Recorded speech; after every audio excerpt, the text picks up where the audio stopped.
Hi readers, welcome back to my channel. Lila Wanders and Reads. Lee here, and I've got a rather wobbly pile of my June reads. I almost forgot to record this video because June just was a lot work-wise. I had to work the last 2 weekends in a row, and honestly, I did my weekend books that last weekend, and then I was too exhausted just to do any other videos. So here we are, a week later than normal, but I had a kind of up and down month. And let's start with it. June was Pride Month, and I started with A Sweet Sting of Salt by Rose Sutherland. You can hear more detailed descriptions on these in my weekend books for each of the weeks of June, but this is started out with June 1st. This is not modern, because it's set, I think, in the 1800s, or let me be accurate. Yes, June 1813. And this is a retelling of the Selkie myth with a twist, a sapphic Selkie myth twist. And I really enjoyed this. One of the things I thought was really great about this was the atmosphere. Perfect. I felt like I was up in wherever this was set. And I've forgotten. Anywho, highly recommend it. If you like books based on myths, or you like sapphic romance, this one's for you. Speaking of sapphic romance, next up for me in Pride Month was Atmosphere by Taylor Jenkins Reid. I enjoyed this. This one is one of 2 books that I have had to skip ahead to read the ending because I was so anxious. The other book that I did that on was Daniel Krause's Whale Fall. Again, it made me so anxious, but it was a really good story. Highly recommend it. Taylor Jenkins Reid is always a go for me. Next up, I went YA with Jennifer Dugan's Summer Girls. This was a cute little enemies to lovers romance. It was a fun read. That's all I can say about it. Would I read it again? Maybe. Next up, for book club, we read The Guncle by Stephen Rowley. And I enjoyed this book once I realized what it was. But everything about The Guncle says happy, funny. And there are happy and funny moments in there, but this is also real life. And so I was a little bit traumatized because I was expecting one thing from this cover, and inside there was real life trauma and things that hurt me. Kind of like the Abby Jimenez books. Once I knew what I was getting into, I thoroughly enjoyed it, but the cover is deceptive. Finally, not finally. Well, I felt like finally when this one ended. Third Reich in Power by Richard J. Evans. I've listened to this for over a month. I can't remember how many total hours it was, but it was very enlightening. I wish I had done a better job about listening and then coming in and taking notes, but I didn't. So on the next book, this is the second in our trilogy. The next book is called The Third Reich at War. I will start listening to that maybe next week, and I'm going to try to do better about coming in and annotating, because otherwise I forget. So, moving on with the Pride Month theme, I read Ruth Coker Burke's All the Young Men, and this was really good. But at the end, and it was going along to be a 5-star read, and at the end I left it unrated because I found out that after the events in this book, in which she helps AIDS patients in rural Arkansas, maybe not so rural, but I found out some stuff that happened afterwards, more recently, that are a little problematic. And I played devil's advocate on this book because what she does in this book, even if she exaggerates a little bit, is still significant. And she should get all the kudos for the things that she did for the people that she helped, the young men that she helped.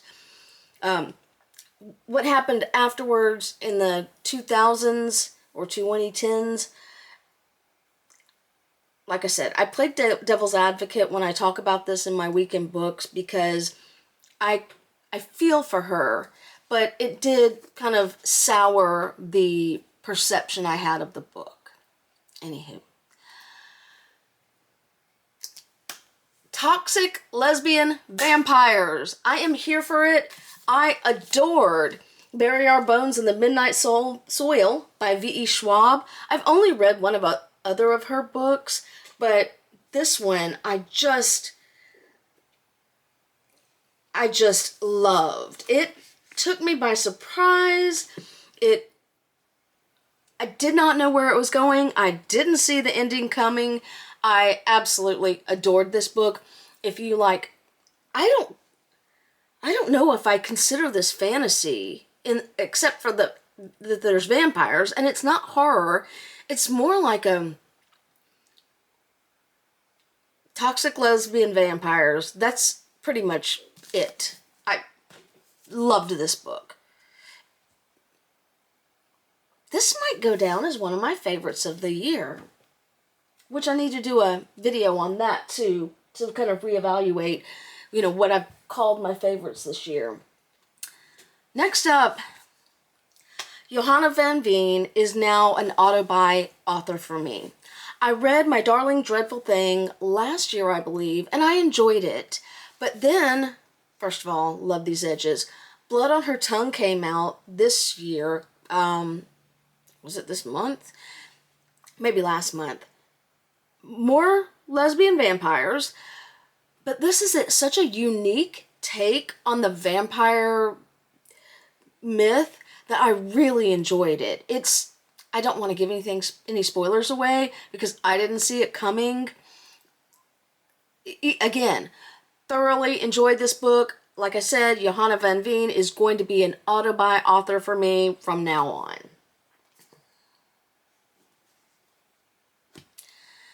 Alright, and then I kind of split from Pride Month reads and I needed some things that were light because this is when the month started to get heavy. And none of the books that I read, aside from Summer Girls, were very light up to this point. So I went with a first for me, not owning but reading, Ali Hazelwood's Problematic Summer Romance. And it was light and I enjoyed it, but I really didn't like the male main character.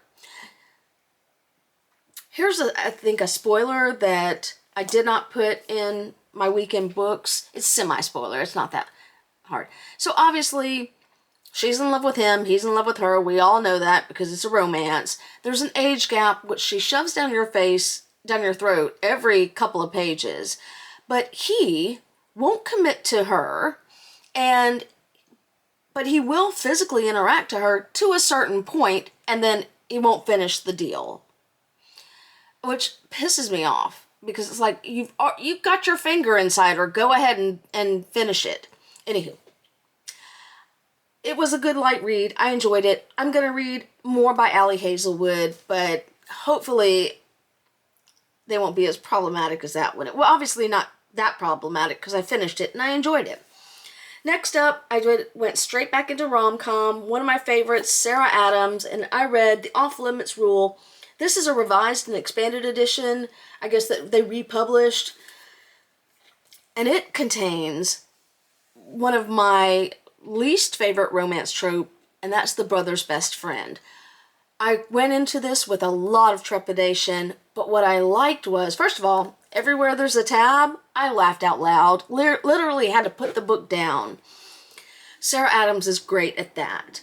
And she addresses at the end the problems I have with the brother's best friend trope, and that is, why should the brother have any input on who the sister dates? And she addresses that. I appreciated that. And I had planned to read something else, and it was a DNF, I believe, I ended up reading it, but it ended up being a DNF. But before I got to the DNF, I picked up kind of the sister novel to the Off Limits Rule, and that's The Temporary Roomie, where the brother from Off Limits finds his mate. And I did not like this one at all. It was a disappointment to me. I skimmed probably that much. You can tell, one of the things I appreciated it, because this was, even though it was probably published after the Off Limits Rule initially, having read so much Sarah Adams to include her most recent work, which is, one of them is in my top of the year, I see her growth. These people felt really immature. Those people in the book I'll talk about in another video did not. They were fully fleshed out, felt real. So I loved that I could see her growth. This one just wasn't for me. I didn't like either of the main characters. But that's okay. I still love Sarah Adams.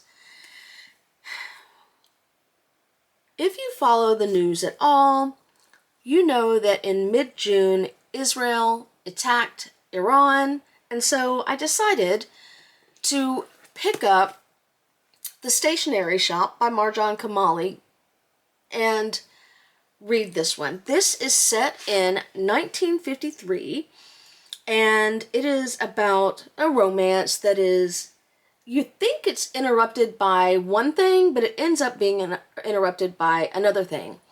One thing I love about reading, especially historical fiction, even though, look, historical fiction is going to take some liberties. I'm fine with that. But when I read this, it talks about a teenager living amid the political upheaval of 1953 Tehran. And I was like, what's that about? So I went online, I watched some documentaries, I read some news articles, and I learned about the coup US and UK backed in Iran in 1953. Very interesting. I learned some history that I did not know. That is one thing I appreciate about historical fiction.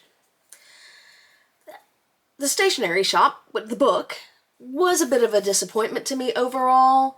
It read slowly for me, and it was just okay. I finished it, I enjoyed the ending, but it just was not what I was expecting. Next up, I bought a new release, Smile for the Cameras by Miranda Smith, and sped through this in one night. This is a slasher novel. It is about the haunted or cursed film. Every trope is in here, and I just adored it. Some people didn't like it. They said they thought they saw the ending coming. I didn't, and like I said, thoroughly enjoyed it. I just had such a good time with this book. It was light, and there's an unreliable narrator, although I did not realize it until close to the end. Loved it. Highly recommend. If you want a light slasher, that may sound like not something that should be said in the same sentence, but if you want a light slasher novel, Smile for the Cameras is it. We got another disappointment here. And it's hard to articulate for me why, but The Other Side of Now by Paige Harbison had everything that should check all my boxes.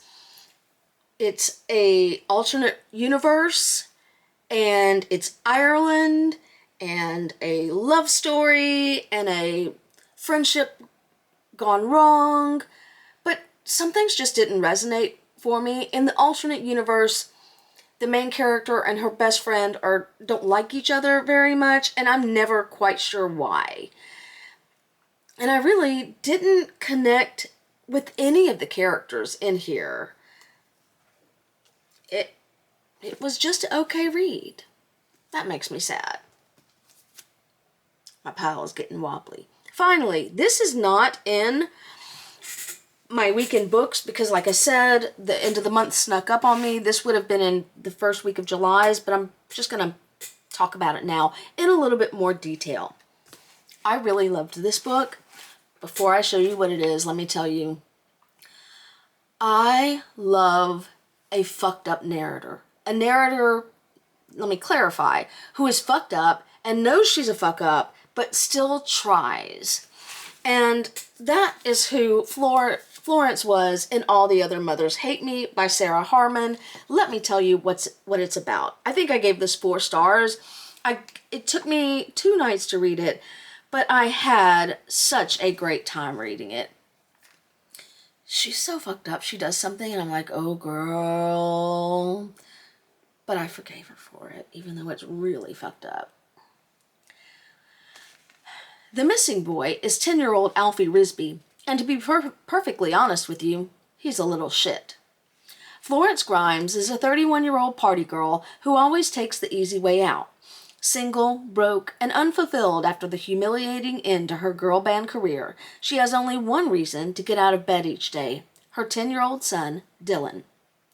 But then Alfie Risby, her son's bully and the heir to a vast frozen food empire, mysteriously vanishes during a class trip, and Dylan becomes the prime suspect.